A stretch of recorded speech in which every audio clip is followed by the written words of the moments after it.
अस्सलाम वालेकुम students, welcome to my YouTube channel easy solutions of mathematics. आज की वीडियो में मैं आप लोगों को कराऊंगी एग्जांपल नंबर 3। पहले मैं एग्जांपल नंबर 1 करवाई थी, एग्जांपल नंबर 2 और एग्जांपल नंबर 3 हम डिफरेंट एग्जांपल्स कर रहे हैं। जो ग्रीन्स फंक्शन के सिंपल क्वेश्चन और मॉडिफाइड वाले तो जो क्वेश्चंस मैं पहले करवा चुकी हूँ, उनके अलावा जो थोड़ी डिफरेंट आती है जिनके अंदर कोई इस तरह का फंक्शन दिया होता है, उन एग्जाम्पल्स को हम किस तरह सॉल्व करते हैं।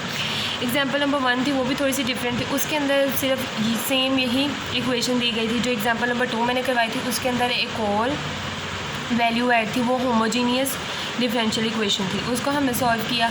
और उन दोनों में ना जो हमारे पास बाउंड्री कंडीशंस थी ना, वो इक्वल टू ज़ीरो थी। लेकिन अब इसके अंदर भी देखें इक्वल टू अल्फ़ा है और इधर बीटा आ गया, यानी ये भी हमारे पास अब बाउंड्री कंडीशंस भी एक तरह से अननोन हो गई हैं।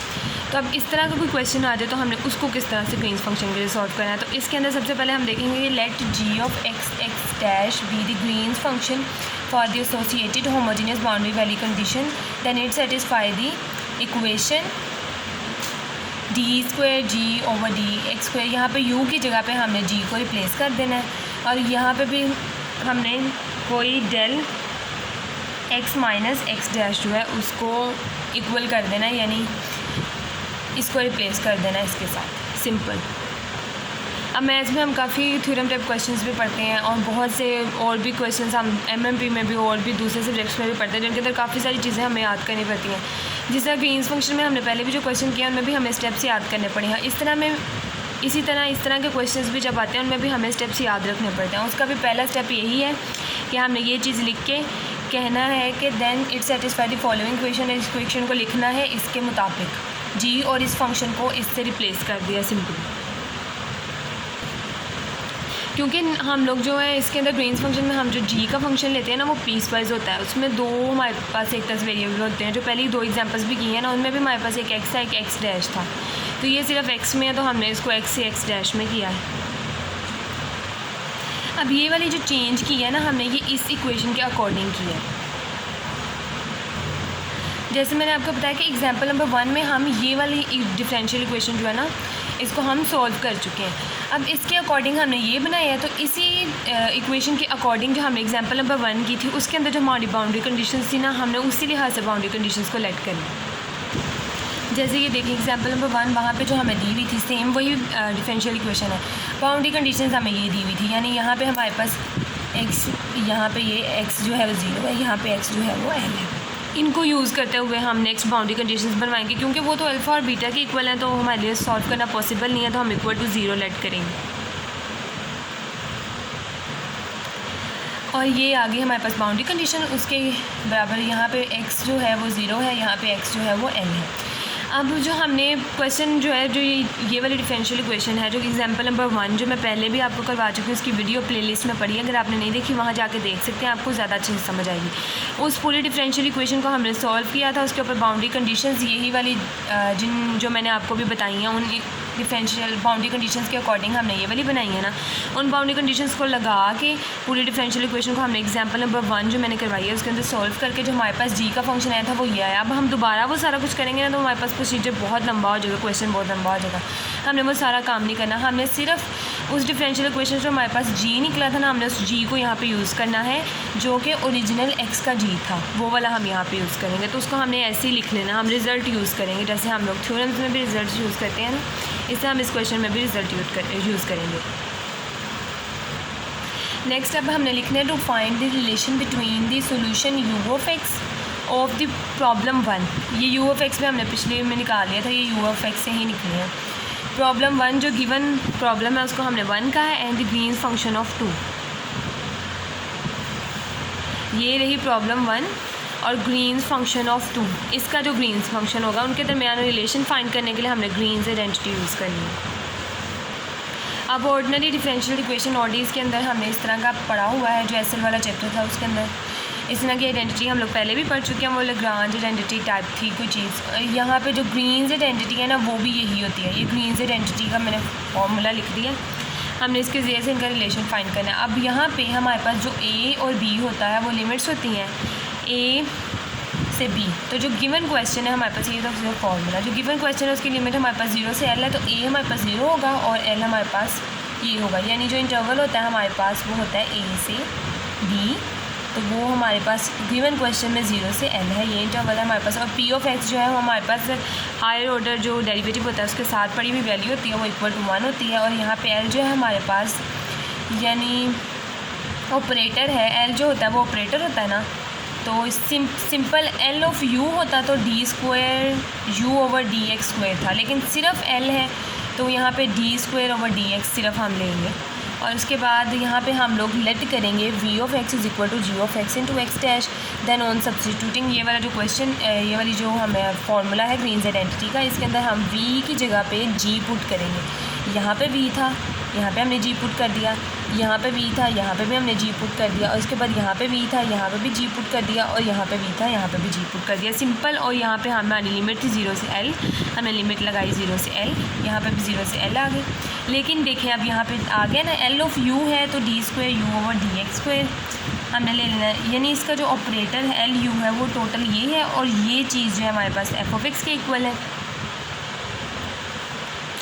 अब असल में ना हमने इन चीज़ ये जो अंदर दी है ना, अब जो वैल्यूज़ आ गई इनकी सारों की वैल्यूज़ फाइंड करके हमने इसके अंदर पुट करनी है। अब हमने सबसे पहले l ऑफ u देख लिया, हमारे पास ये है। अब हम देखेंगे l ऑफ g क्या है हमारे पास।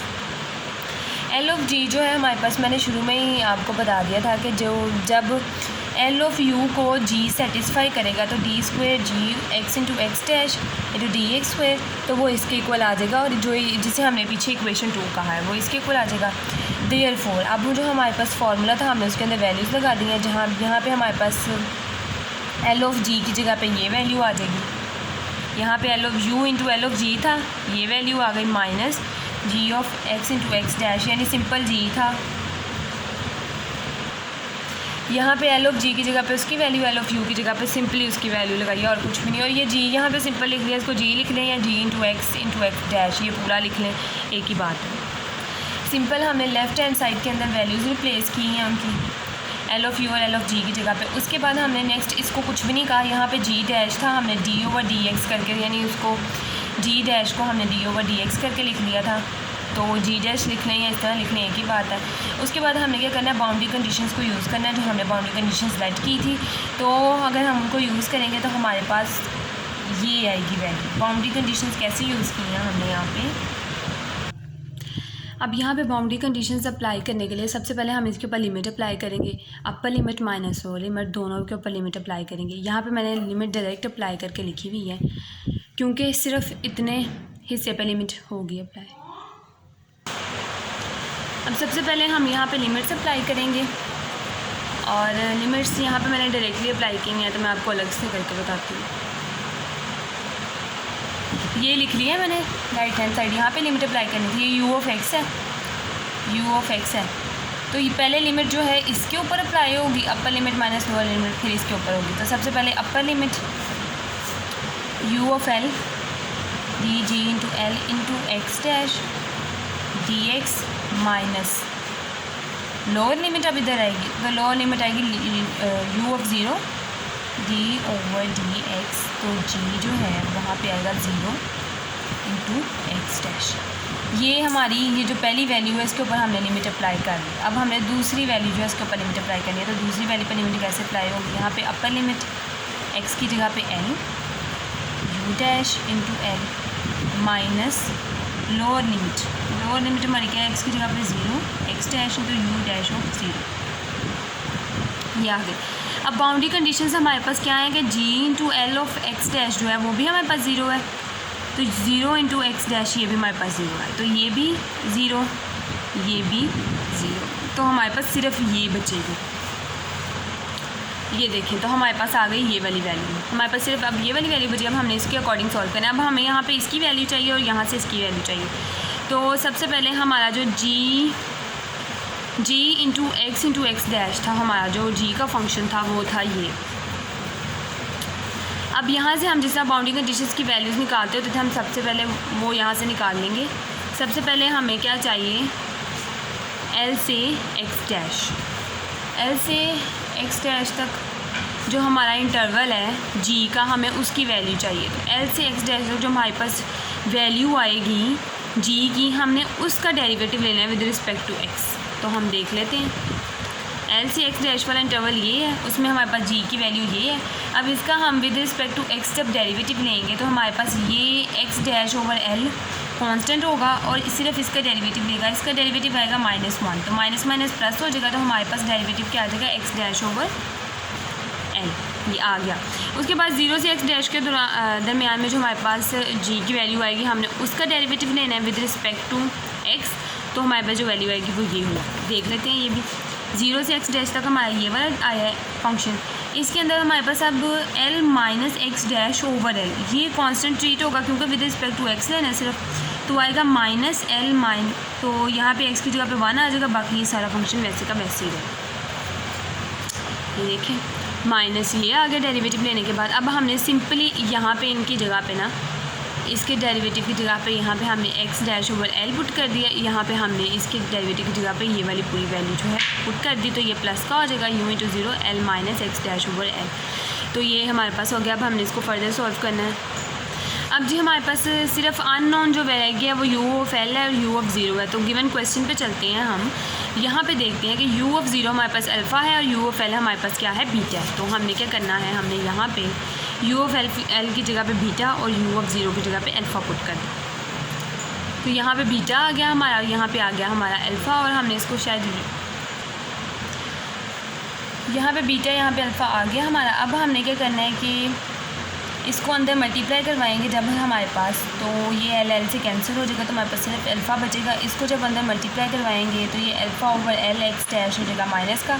यहाँ से फिर हम एक्स डैश को कॉमन ले लेंगे, beta minus L over L. बिल्कुल सिंपल सी सिंप्लीफिकेशन आप लोग खुद कर सकते हैं, ये थोड़ी सी कर लेते हैं। Beta over L x dash plus इसको अंदर मल्टीप्लाई करवाएँ तो हमारे पास एक्स, जब इसके साथ मल्टीप्लाई होगा तो एल से कैंसिल हो जाएगा, और उसके बाद next minus alpha x dash over L. यहाँ से एक्स डैश को कॉमन लिया दोनों में से, तो beta minus alpha over L x dash plus alpha आ गया। हैंस अब यहाँ पे हमने हमारे पास जो वैल्यू आ गई है वो सारी ये है। अब लेफ्ट हैंड साइड में हमारे पास ये पड़ा हुआ था, तो हमें चाहिए होता है function question in form of you है, तो आंसर भी फॉर्म यू के फॉर्म में आएगा। तो अब हमें जो चाहिए यहाँ से वो सिर्फ हमें u है, तो ये वाला जो साथ पड़ा फंक्शन है 0 से l g x into x dash f of x d x minus का है, इसे हम दूसरी तरफ ले जाएंगे जाके प्लस का हो जाएगा, और यहाँ पे हमारा u रह जाएगा। ये आ गया, ये वाला सारा हम इधर लिया है, और यहाँ पे प्लस ये वाली वैल्यू पहले से राइट हैंड साइड पे पड़ी हुई है, यहाँ लेफ़्ट हैंड साइड पे यहाँ पे मैंने लिखा नहीं है, यहाँ से यहाँ जी वाली वैल्यू को उठा के लिया है। और जो u है उसके साथ जो डाटा पड़ा हुआ था वो कोई भी डेल पड़ा हुआ था, कोई भी पॉजिटिव वैल्यू है, हमने उसको सिंपली डेल को इग्नोर करते हुए u ऑफ एक्स डैश को इक्वल टू इस सारी वैल्यू के कर दिया है। अब हमारा जो दूसरी चीज़ देखने वाली ये है कि ये एक्स डैश है। अब हमें जो आंसर चाहिए वो इन फॉर्म ऑफ एक्स है, एक्स ओरिजिनल एक्स। तो यहाँ पे हमने क्या किया है, सिंपली यहाँ पे हमने एक्स डैश को एक्स से रिप्लेस कर दिया। जहाँ जहाँ पे एक्स डैश है वहाँ पे हमने एक्स कर दिया, यहाँ पे भी एक्स डैश है, यहाँ पे भी एक्स कर दिया। अब नेक्स्ट जो बारी आएगी वो ये कि यहाँ पे एक्स डैश था, यहाँ पे हमने एक्स कर दिया, तो यहाँ पे भी एक्स ही है, तो एक्स इंटू एक्स हो जाएगा। तो फंक्शन में तो एक्स से तो कभी भी नहीं होता कि एक्स इंटू एक्स हो जाए, तो हम इसको तो हम एक्स के रिप्लेस करेंगे, लेकिन इस वाली वैल्यू में क्योंकि अगर ये जी इस तरह हो जाएगा जी एक्स इंटू एक्स, हमने ये फॉर्म नहीं बनानी सेम वैल्यू, हमने कुछ चेंज लाना है। इसको तो हमने रिप्लेस कर लिया एक्स के साथ। अब इसमें हम कुछ चेंजिंग लाने के लिए इसमें हम डबल डैश के साथ इसको रिप्लेस कर देंगे, एक्स डबल डैश कर देंगे। फिर हम यहाँ पे जहाँ पे एक्स डैश था वहाँ पे एक्स करेंगे, जहाँ पे एक्स था वहाँ पे हम एक्स डबल डैश कर देंगे ताकि थोड़ा सा डिफरेंस रहे। यहाँ पे भी एक्स था एक्स डबल डैश, यहाँ पे भी एक्स था एक्स डबल डैश, यहाँ पे एक्स डैश था, तो इसको सिंपली एक्स से रिप्लेस करेंगे। तो ये हमारे पास आ गया है आंसर हमारा। तो ये था हमारा क्वेश्चन नंबर एग्जाम्पल नंबर 3। तो यहाँ पे हमारा ग्रीन्स फंक्शन का टॉपिक कवर हो गया। अगर इसके अलावा मुझे कोई इंपॉर्टेंट एग्जाम्पल मिले तो इंशाल्लाह मैं ज़रूर करवा दूँगी, लेकिन फ़िलहाल यहाँ तक हमारा ग्रीन्स फंक्शन का टॉपिक कवर हो गया। इंशाल्लाह आगे हम next chapter next topic start करेंगे। अगर आपको मेरी वीडियो पसंद आई तो मेरी वीडियो को लाइक ज़रूर कीजिएगा। अगर कोई क्वेश्चन है तो कमेंट सेक्शन में आप लोग पूछ सकते हैं। अपने फ्रेंड्स के साथ मेरी वीडियो को शेयर भी करें और मेरे चैनल को प्लीज़ सब्सक्राइब करें। Thank you so much.